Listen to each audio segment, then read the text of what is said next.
Shalom saudara yang Tuhan Yesus Kristus kasihi, berjumpa kembali di channel ini, di mana hari ini kita akan bersama-sama membaca dan merenungkan firman Tuhan. Tetapi sebelumnya, mari kita berdoa memohon hikmat dan tuntunan Roh Kudus bagi kita. Kita berdoa.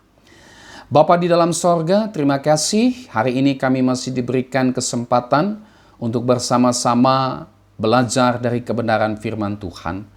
Roh Kudus mari tuntun dan bimbing kami, sehingga firman Tuhan ini dapat kembali membaharui kehidupan kami, dan kami dapat terus bertumbuh di dalam iman dan pengenalan kami kepada Kristus. Ini doa kami, dalam nama Tuhan Yesus kami berdoa, haleluya, amin. Saudara yang Tuhan Yesus Kristus kasihi, firman Tuhan yang menjadi renungan kita pada hari ini terambil dari Kisah Para Rasul, pasal yang pertama ayatnya yang ke-8.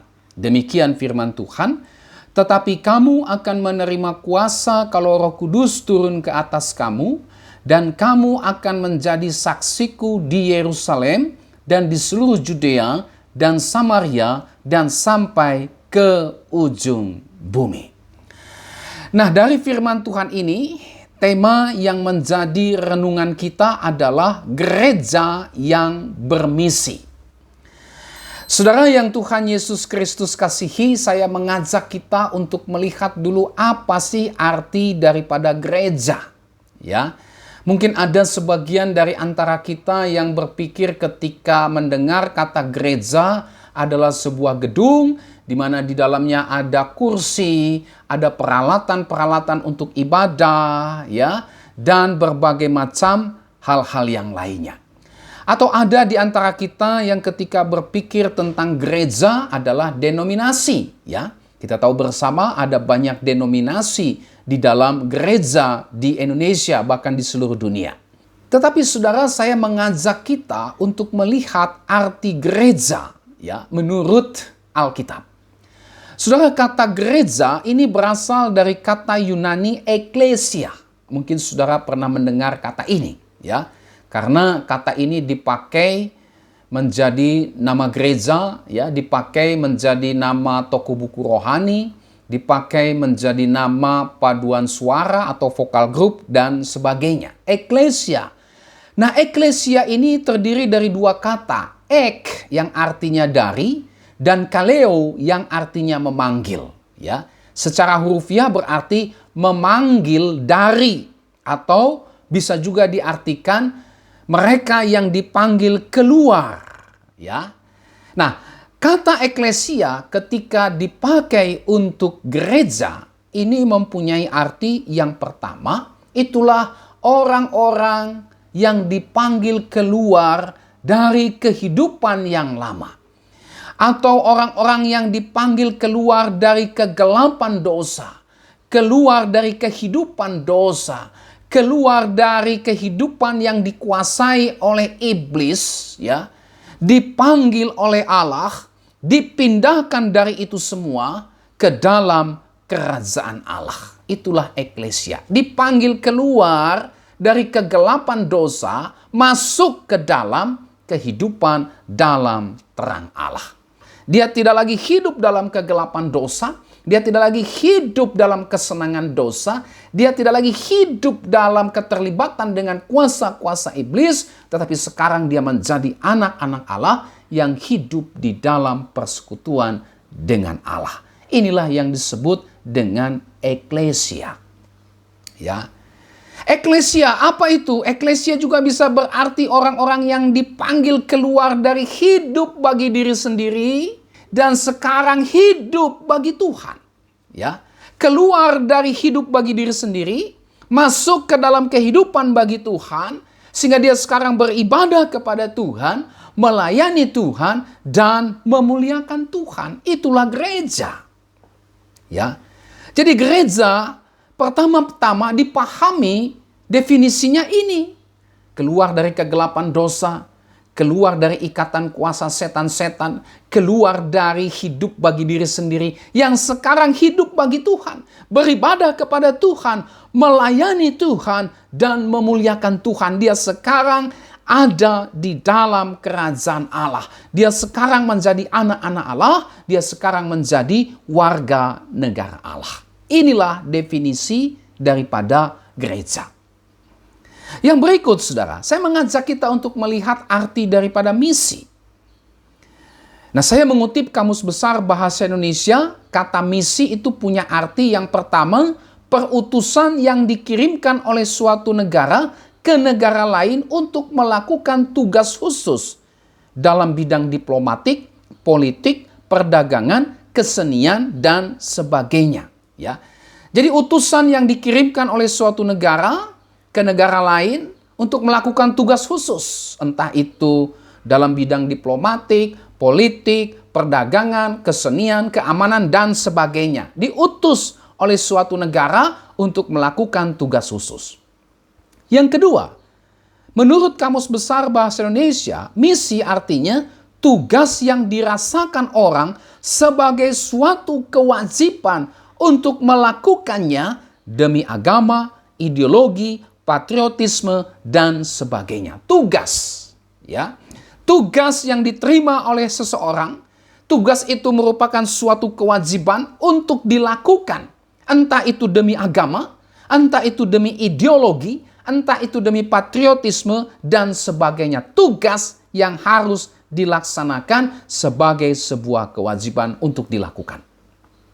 Yang ketiga, ya, menurut Kamus Besar Bahasa Indonesia, misi, nah ini dalam agama Kristen. Ya.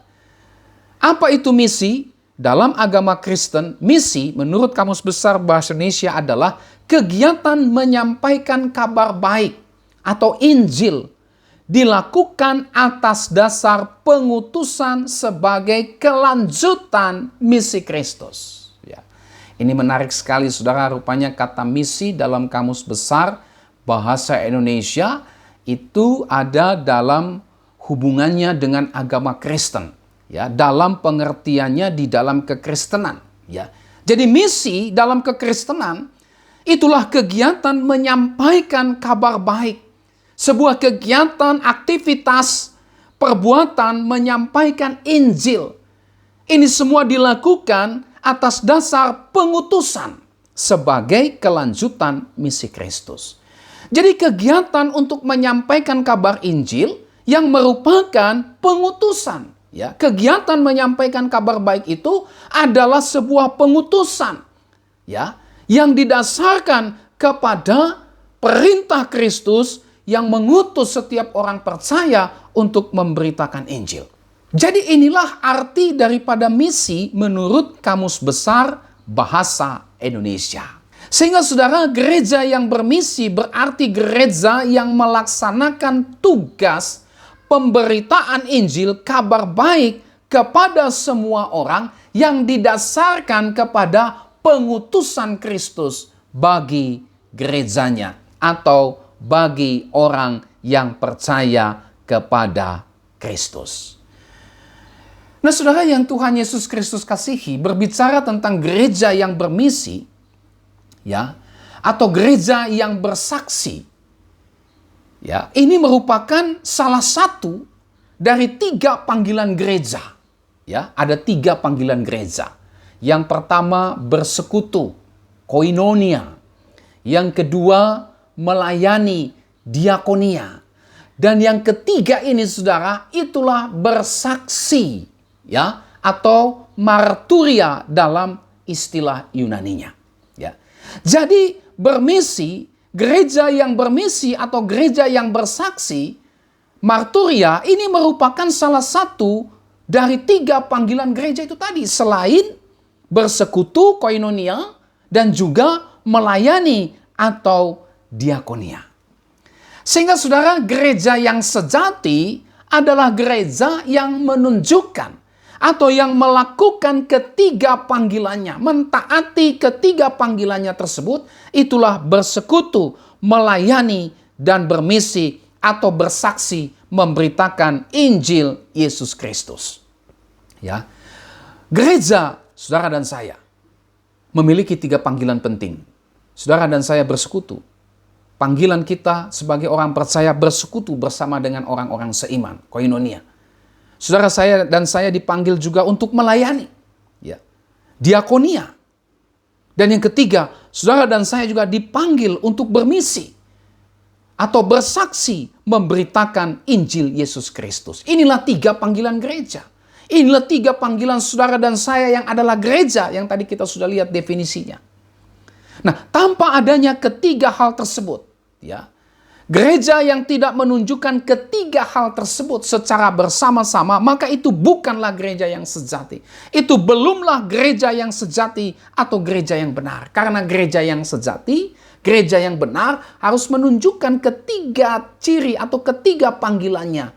Itulah bersekutu, melayani, dan bersaksi, memberitakan Injil. Ya. Jadi saudara yang Tuhan Yesus Kristus kasihi, bisa kita simpulkan bahwa gereja yang bermisi yang menjadi tema kita pada hari ini adalah kumpulan orang-orang yang beriman kepada Kristus, yang diutus oleh Kristus untuk melaksanakan misi pemberitaan Injil kepada semua orang dari kaum, suku, bangsa, dan bahasa. Itulah gereja yang bermisi. Nah, kembali kepada teks firman Tuhan yang menjadi renungan kita pada hari ini. Di sini kita bisa melihat, saudara, beberapa aspek penting dari gereja yang bermisi. Apa saja itu?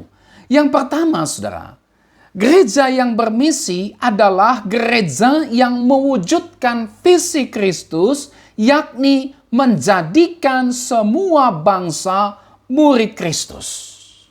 Saudara, sebelum Tuhan Yesus naik ke sorga, Dia memberikan amanat, Dia memberikan perintah kepada para muridnya untuk pergi dan menjadikan semua bangsa murid Kristus. Ya, menjadikan semua bangsa murid Kristus, Matius 28 ayat 19 sampai 20, termasuk dalam teks yang kita baca pada hari ini. Inilah visi Kristus. Ya. Gereja yang bermisi adalah gereja yang mewujudkan visi Kristus, menjadikan semua bangsa murid Kristus. Ya. Gereja yang adalah orang-orang yang telah hidup di dalam Kristus, ini dipanggil dan diutus untuk bermisi. Apa misinya? Itulah menjadi saksi-saksi Kristus, memberitakan Injil, kabar baik itu kepada semua orang yang masih hidup dalam kegelapan dosa, kepada semua orang yang masih hidup dalam ikatan kuasa-kuasa setan-setan, sehingga mereka diselamatkan dari itu semua, sehingga dengan demikian mereka menjadi murid Kristus. Ya, inilah gereja yang bermisi, gereja yang mewujudkan visi Kristus. Itulah menjadikan semua bangsa murid Kristus. Nah, oleh sebab itu, saudara yang dikasihi oleh Tuhan, jika kita ini adalah orang-orang yang sudah ada di dalam Kristus, ya, jika kita ini adalah orang-orang yang sudah diselamatkan oleh Injil Kristus, yang sudah percaya kepada Injil Kristus, yang sudah hidup di dalam Kristus, maka seharusnya saudara dan saya menyadari panggilan Tuhan ini. Saudara dan saya menyadari visi Kristus bagi dunia ini. Saudara dan saya menyadari tanggung jawab panggilan kita ini. Itulah bermisi. Ya, mewujudkan visi Kristus bagi dunia ini. Apa itu? Semua bangsa menjadi murid Kristus. Nah, pertanyaannya bagi kita adalah, apakah kita selama ini sadar akan panggilan kita ini? Ya. Apakah selama ini kita memiliki kepedulian terhadap visi Kristus ini? Menjadikan semua bangsa murid Tuhan. Ataukah selama ini saudara dan saya hanya terlena dengan bersekutu, koinonia, atau melayani diakonia saja? Kita hanya sibuk atau mempedulikan untuk terus bersekutu, untuk terus melayani di dalam gereja saja. Salahkah bersekutu? Tidak. Salahkah melayani? Tidak. Itu semua panggilan Tuhan. Tetapi bersekutu dan melayani yang merupakan panggilan Tuhan, kita tidak hanya bersekutu dan melayani saja, tetapi kita juga harus yang namanya bersaksi. Kita tidak hanya mempedulikan persekutuan kita. Kita tidak hanya peduli untuk bersekutu, kita tidak hanya peduli untuk melayani di dalam gereja, tetapi kita juga harus peduli untuk bermisi, untuk bersaksi keluar gereja. Kenapa? Itu juga panggilan kita. Ya, tadi kita sudah bahas bersama-sama bahwa panggilan kita sebagai gereja bukan hanya bersekutu, bukan hanya melayani, tetapi juga bersaksi. Ya, tiga-tiga ini harus nampak. Kita tidak boleh hanya mempedulikan bersekutu. Kita tidak boleh hanya mempedulikan untuk melayani, tetapi kita juga harus mempedulikan yang namanya bersaksi. Saudara, banyak orang Kristen yang lemah dalam hal ini. Banyak orang Kristen yang tidak peduli untuk bersaksi. Macam-macam alasannya. Ya. Takut ditolak, ya. Takut menghadapi atau menerima konsekuensinya. Ya, dan sebagainya. Tetapi hari ini firman Tuhan kembali mengingatkan kita. Kita harus menyadari bahwa ada tugas tanggung jawab panggilan selain bersekutu dan melayani, itulah bermisi, bersaksi bagi Kristus. Melalui firman Tuhan ini kita kembali diingatkan untuk melaksanakan panggilan kita sebagai orang percaya yang selama ini mungkin kita tidak pedulikan. Yang selama ini mungkin kita abaikan, itulah bersaksi atau bermisi, memberitakan Injil Kristus kepada semua orang. Ya, kita harus menyadari hal ini. Kita juga bukan hanya menyadari panggilan Tuhan untuk bersaksi, tetapi juga mewujudkan panggilan Tuhan itu. Mewujudkan panggilan bermisi itu. Mewujudkan panggilan bersaksi bagi Kristus itu dalam kehidupan kita secara pribadi maupun dalam kehidupan kita di dalam gereja. Ya. Kita bukan hanya sadar, tetapi kita harus wujudkan panggilan Kristus itu. Menjadikan semua bangsa murid Tuhan. Nah, untuk mewujudkan visi Kristus itulah menjadikan semua bangsa murid Tuhan. Maka kita sebagai orang yang sudah mengalami karya keselamatan Kristus, kita harus bermisi. Saudara dan saya harus bermisi. Gereja kita harus bermisi, bukan hanya bersekutu, bukan hanya melayani, tetapi juga bermisi. Itulah bersaksi bagi Kristus. Sehingga visi Kristus bagi dunia ini, visi Kristus itulah menjadikan semua bangsa muridku dapat terlaksana dan tergenapi. Ya. Nah, inilah yang pertama, saudara, ketika berbicara tentang aspek daripada gereja yang bermisi, itulah gereja yang bermisi adalah gereja yang mewujudkan visi Kristus, itulah menjadikan semua bangsa murid Kristus. Mari kita sadari panggilan Tuhan untuk bermisi, tetapi bukan hanya menyadari panggilan untuk bermisi, tetapi juga kita melakukan misi, ya, untuk mewujudkan visi Kristus, itulah menjadikan semua bangsa murid Kristus. Aspek yang kedua, saudara, dari gereja yang bermisi adalah gereja yang bermisi digerakkan dan dipimpin oleh Roh Kudus. Gereja yang dipimpin dan dipenuhi oleh Roh Kudus pasti akan bermisi. Gereja yang mengaku dipenuhi Roh Kudus, mengaku dipimpin oleh Roh Kudus, tetapi tidak bermisi, tidak melaksanakan misi, tidak bersaksi memberitakan Injil Kristus, maka dia sedang menipu dirinya sendiri. Ya. Di dalam teks firman Tuhan ini, saudara, kita melihat dengan jelas bahwa janji pemberian dan pencurahan Roh Kudus kepada orang-orang percaya adalah untuk memberikan kuasa bagi orang-orang percaya atau gereja untuk bersaksi bagi Kristus, sehingga semua orang yang terhilang dapat dimenangkan bagi Kristus dan menjadi murid Kristus. Saudara, di dalam Alkitab kita bisa melihat karya Roh Kudus di dalam diri setiap kita yang telah percaya kepada Kristus. Apa saja itu? Yang pertama, itulah melahirbarukan setiap kita sehingga percaya dan beriman kepada Kristus. Ini karya Roh Kudus yang pertama. Ya. Roh Kudus menginsafkan kita akan dosa. Roh Kudus menginsafkan kita akan kebenaran dan penghakiman. Sehingga dengan demikian kita dapat datang dalam pertobatan kepada Kristus dan percaya serta beriman kepada Kristus. Ini karya Roh Kudus yang pertama. Melahirbarukan setiap kita sehingga pada akhirnya kita bisa percaya dan beriman kepada Kristus. Orang bisa percaya, orang bisa beriman kepada Kristus. Ini karya Roh Kudus. Bukan karya manusia, bukan kekuatan manusia. Yang kedua, karya Roh Kudus dalam diri setiap kita adalah memeteraikan keselamatan setiap kita yang percaya kepada Kristus. Artinya apa? Artinya saudara, pemberian Roh Kudus kepada kita untuk tinggal dalam diri kita ini merupakan meterai bahwa kita adalah milik Kristus. Ya. Meterai atau tanda atau cap atau stempel bahwa kita adalah milik Kristus yang telah ditebus dan diselamatkan oleh Kristus, itulah keberadaan Roh Kudus di dalam diri kita tersebut. Ya, Roh Kudus memeteraikan kita yang telah percaya kepada Kristus sebagai milik kepunyaan Kristus. Yang ketiga, saudara, karya Roh Kudus dalam diri hidup kita sebagai orang percaya adalah memelihara keselamatan kita. Artinya apa? Artinya Roh Kudus bekerja di dalam diri kita, sehingga kita terus bertumbuh dalam keselamatan kita dan menghasilkan buah-buah keselamatan di dalam hidup kita. Roh Kudus akan mengajar kita untuk hidup dalam seluruh kebenaran, untuk hidup memuliakan Kristus. Roh Kudus bekerja dalam hidup kita sehingga kita menyatakan sifat-sifat Kristus. Itulah kasih, kebenaran, keadilan, kekudusan di dalam kehidupan kita di dunia ini.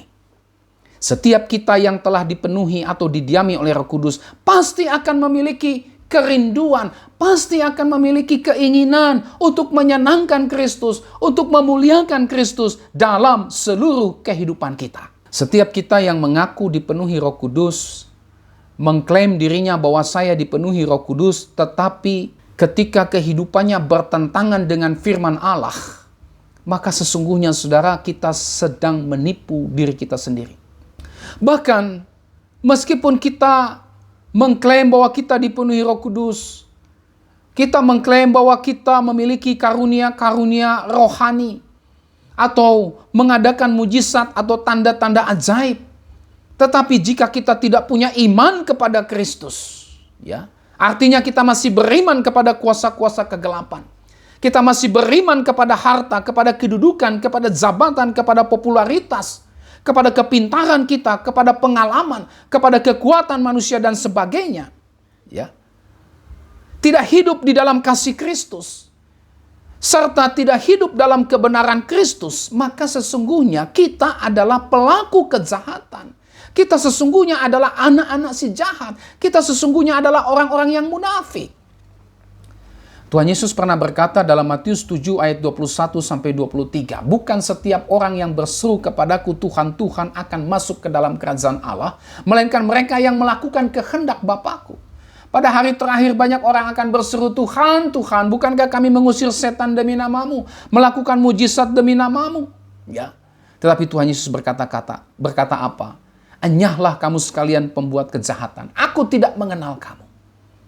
Saudara, mengaku hidup dipenuhi Roh Kudus, mengaku hidup sudah di dalam Tuhan, tetapi justru hidupnya bertentangan dengan firman Tuhan, maka sesungguhnya kita adalah orang-orang munafik. Kita adalah pelaku kejahatan, kita adalah anak-anak si jahat. Tuhan tahu siapa kita. Alkitab berkata, aku mengenal domba-dombaku. Nah itu sebabnya saudara, karya Roh Kudus di dalam diri kita adalah memelihara keselamatan kita. Sehingga kita tidak lagi hidup sama seperti dunia ini. Karena kita sudah diselamatkan, Roh Kudus bekerja untuk menghasilkan buah-buah keselamatan itu di dalam kehidupan kita. Sehingga kehidupan kita nampak jelas berbeda dengan dunia ini. Kita tidak lagi hidup dalam dosa. Kita tidak lagi hidup dalam ikatan kuasa setan-setan, tetapi kita hidup di dalam kebenaran Kristus. Yang keempat, saudara, karya Roh Kudus dalam kehidupan kita apa? Itulah memberi kuasa kepada kita untuk bersaksi bagi Kristus. Ya, Roh Kudus bekerja dalam diri kita sehingga kita rindu, kita senantiasa giat untuk bersaksi bagi Kristus. Kita sedih melihat jiwa-jiwa yang hidup dalam kegelapan dosa. Kita sedih melihat jiwa-jiwa yang masih terikat dengan kuasa setan-setan. Kita sedih melihat mereka yang buta oleh karena dibutakan oleh dosa, dibutakan oleh kuasa setan-setan. Kita sedih melihat mereka yang mati secara rohani, sehingga mereka berpikir bahwa melakukan dosa tidak apa-apa, terikat dalam kuasa setan-setan tidak apa-apa. Kita sedih karena mereka mati secara rohani. Kita pasti memiliki kesedihan itu, saudara.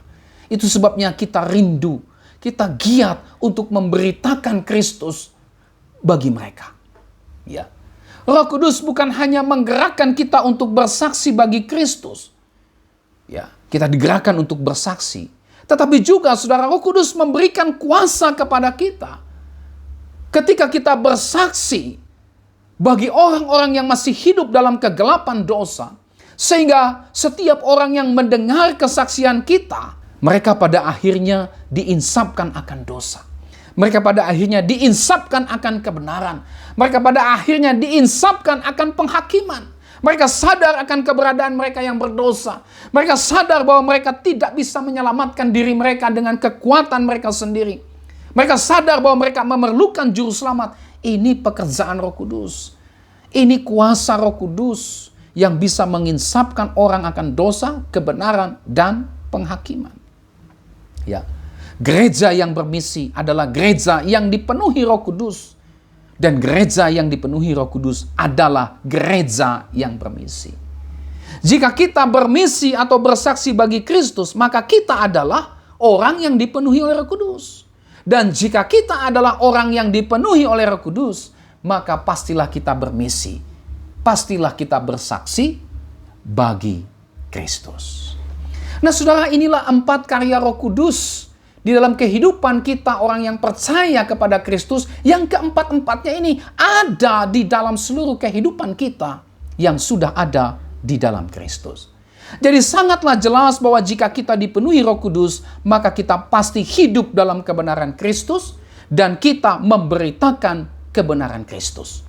Oleh sebab itu, sebagai orang yang telah dipenuhi oleh Roh Kudus, kita tidak hanya hidup di dalam Injil Kristus saja, tetapi juga bermisi atau bersaksi memberitakan Injil Kristus. Saudara, mengalami kuasa Injil dan memberitakan Injil adalah 2 hal yang harus ada di dalam setiap kehidupan kita yang telah percaya kepada Injil Kristus. Nah saudara yang Tuhan Yesus Kristus kasihi, inilah 2 aspek yang kita bisa lihat dari gereja yang bermisi.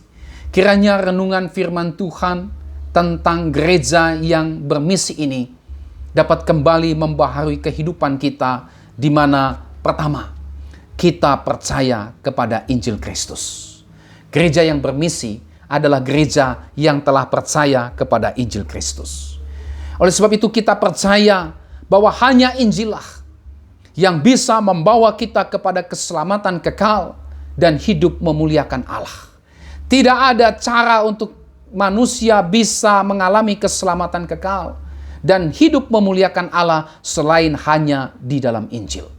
Tidak ada cara di mana manusia bisa diselamatkan dari dosa dan hukuman kekal serta bisa memuliakan Allah selain hanya di dalam Injil Yesus Kristus. Oleh sebab itu, pertama-tama sekali, mari kita percaya kepada Injil Kristus yang bisa melepaskan kita dari kuasa dosa dan kutuk dosa, melepaskan kita dari kuasa iblis, serta membawa kita kepada persekutuan kekal dengan Allah, membawa kita masuk ke dalam kerajaan Allah, sehingga kerajaan Allah itu terwujud dalam kehidupan kita, di mana Allah memerintah sepenuhnya di dalam seluruh kehidupan kita, serta Allah dipermuliakan di dalam seluruh kehidupan kita. Percayalah kepada Injil, karena hanya Injillah yang bisa menyelamatkan saudara dan saya dari kuasa dosa, dari kutuk dosa. Karena hanya Injil Yesus Kristuslah yang bisa menyelamatkan, membebaskan saudara dari ikatan kuasa setan-setan,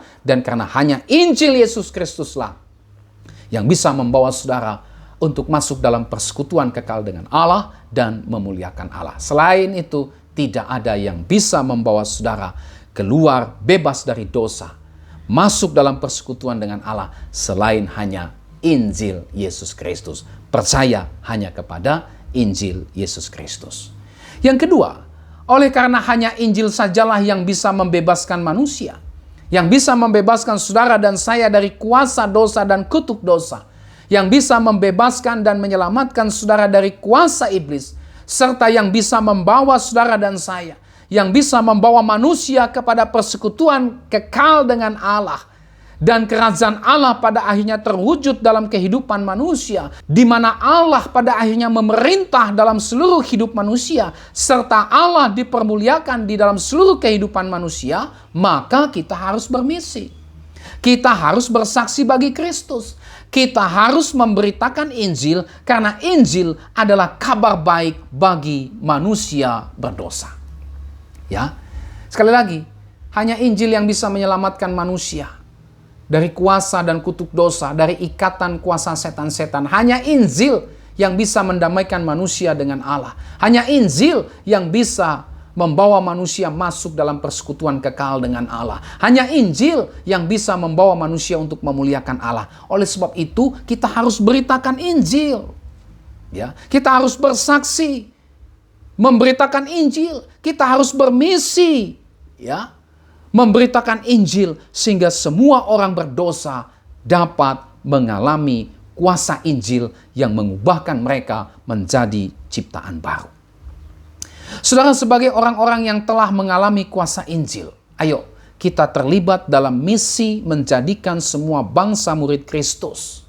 Dengan cara apa? Itulah dengan cara menghidupkan doa-doa bagi misi dan penginjilan dalam kehidupan kita, dalam keluarga kita, dalam gereja kita. Ayo kita mulai berdoa. Ya. Bermisi, bersaksi bagi Kristus mulai dari berdoa. Mari kita hidupkan doa-doa bagi misi dan penginjilan dalam saat teduh pribadi kita. Di tengah-tengah persekutuan keluarga kita, maupun juga dalam gereja kita. Jangan kita hanya berdoa untuk kepentingan diri kita sendiri saja. Jangan kita hanya berdoa untuk kepentingan keluarga kita saja. Jangan kita hanya berdoa untuk kepentingan dan kebutuhan internal gereja kita saja. Jangan, saudara. Ya, karena kita tidak hanya diajar oleh firman Tuhan untuk berdoa bagi kebutuhan, kepentingan pribadi kita, keluarga atau gereja kita. Tidak, bukan hanya itu. Tetapi kita juga diajar untuk berdoa bagi misi dan penginjilan. Oleh sebab itu, mari jangan kita hanya berdoa bagi kepentingan diri, keluarga, dan gereja, tapi kita juga mengambil waktu untuk berdoa bagi misi dan penginjilan. Ya. Bagaimana caranya kita mewujudkan gereja yang bermisi? Selain berdoa, mari kita mendukung pelayanan misi dengan persembahan kita. Ya. Jangan hanya saudara kita jajan di mall 500.000, kita tidak merasa berat. 500.000 kita tidak tawar-menawar ketika jajan di mall. Tapi ketika mau memberi persembahan mendukung misi dan penginjilan, 500.000 rasanya berat sekali. Ya. Untuk memuaskan keinginan kepentingan kita, uang sebesar itu tidak menjadi beban. Tetapi pada saat untuk memberi persembahan bagi misi, kenapa harus menjadi beban? Berarti itu ada yang belum beres dalam diri kita. Belanja untuk kepentingan diri sendiri yang cukup besar tidak masalah. Tetapi ketika memberi persembahan yang cukup besar bagi pekerjaan Tuhan, itu menjadi beban yang berat. Itu membuat kita pikir-pikir, berarti kita belum punya hati untuk terlibat menjadikan semua bangsa murid Tuhan. Berarti kita tidak peduli dengan visi Kristus, dengan kerinduan Kristus untuk menjadikan semua bangsa murid Tuhan.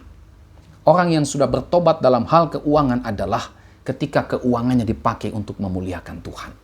Ada khusus untuk kebutuhan kita, tetapi juga ada untuk mendukung pekerjaan Tuhan. Itulah salah satunya adalah mendukung pelayanan misi. Persembahan kita dipakai untuk pelayanan misi. Yang berikut, apalagi? Mari kita juga terlibat dalam pelayanan misi secara langsung. Bukan hanya berdoa, bukan hanya memberikan persembahan kita, tetapi kita juga terlibat langsung dalam pelayanan misi. Bisa jadi melalui profesi kita. Saudara tidak harus menjadi pendeta, tidak harus menjadi majelis, tidak harus menjadi evangelis untuk memberitakan Injil. Semua kita yang sudah di dalam Kristus, semua kita yang sudah menikmati kuasa Injil yang mengubahkan kehidupan kita, maka kita semua terpanggil apapun profesi kita untuk melaksanakan misi, untuk terlibat dalam misi, untuk bersaksi bagi Kristus melalui profesi kita. Atau melalui bakat dan keahlian kita. Pakai itu semua dalam rangka untuk pelayanan misi, untuk bersaksi bagi Kristus. Melalui kesaksian hidup kita, melalui pemberitaan kita, kata-kata kita, melalui pelayanan kita, serta secara khusus melalui pemanfaatan kemajuan teknologi internet. Sekarang perkembangan internet berkembang cukup sangat pesat, ya. Semua orang mayoritas bisa mengakses internet melalui HP-nya, melalui gadgetnya.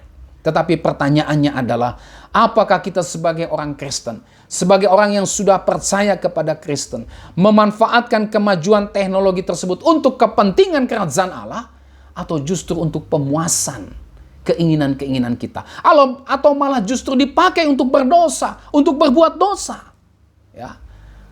Kalau dipakai untuk berbuat dosa, kalau dipakai hanya untuk memuaskan kepentingan diri kita, berarti kita belum sungguh-sungguh di dalam Kristus.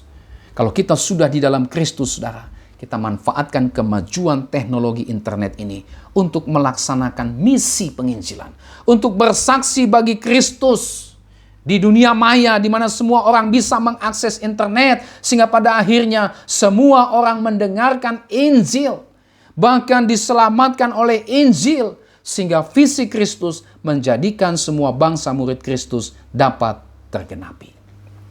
Oleh sebab itu, ayo kita peka, ayo kita bersandar kepada pimpinan Roh Kudus dalam melaksanakan misi pemberitaan Injil. Karena tanpa kepekaan dan tanpa bersandar kepada pimpinan Roh Kudus, maka mustahil kita bisa melaksanakan misi pemberitaan Injil. Mustahil kita bisa bersaksi bagi Kristus. Nah saudara, inilah seluruh renungan kita pada hari ini. Kiranya firman Tuhan hari ini, renungan firman Tuhan hari ini mengubah kehidupan kita. Kita mulai mengambil bagian untuk bermisi. Gereja kita terlibat dalam pelayanan misi, bersaksi bagi Kristus, bersaksi memberitakan Injil, sehingga semua orang dapat mendengar Injil dan diselamatkan. Tuhan memberkati kita dengan firman-Nya. Amin. Mari kita berdoa. Bapa di sorga, terima kasih untuk renungan firman Tuhan pada hari ini. Gereja yang bermisi. Kami dipanggil bukan hanya untuk menikmati keselamatan di dalam Kristus, tetapi kami juga dipanggil untuk menjadi saksi-saksi Kristus, memberitakan Injil keselamatan itu kepada semua orang yang masih hidup dalam kegelapan dosa, kepada semua orang yang masih hidup dalam cengkraman kuasa iblis, kepada semua orang yang sedang berjalan menuju kepada kebinasaan. Oleh sebab itu Tuhan, tolonglah kami supaya kami tidak egois, menikmati keselamatan itu bagi diri kami sendiri. Sehingga gereja kami tidak hanya mementingkan kepentingan diri sendiri, tetapi kami dan juga gereja kami terlibat dalam misi, peduli terhadap jiwa-jiwa yang sedang berjalan menuju kepada kebinasaan, memiliki belas kasihan Bapa terhadap jiwa-jiwa yang terhilang, memiliki belas kasihan Kristus, memiliki kerinduan Kristus, menjadikan semua bangsa murid Kristus. Tolong kami Tuhan, supaya kami jangan sampai mengabaikan panggilan Kristus ini. Jangan sampai kami acuh tak acuh terhadap panggilan untuk bermisi, untuk bersaksi bagi Kristus. Tolonglah kami, supaya kami juga terlibat di dalam misi dan penginjilan, supaya kami dapat mentaati perintah atau amanat Kristus bagi kami. Itulah pergi dan jadikan semua bangsa murid Kristus.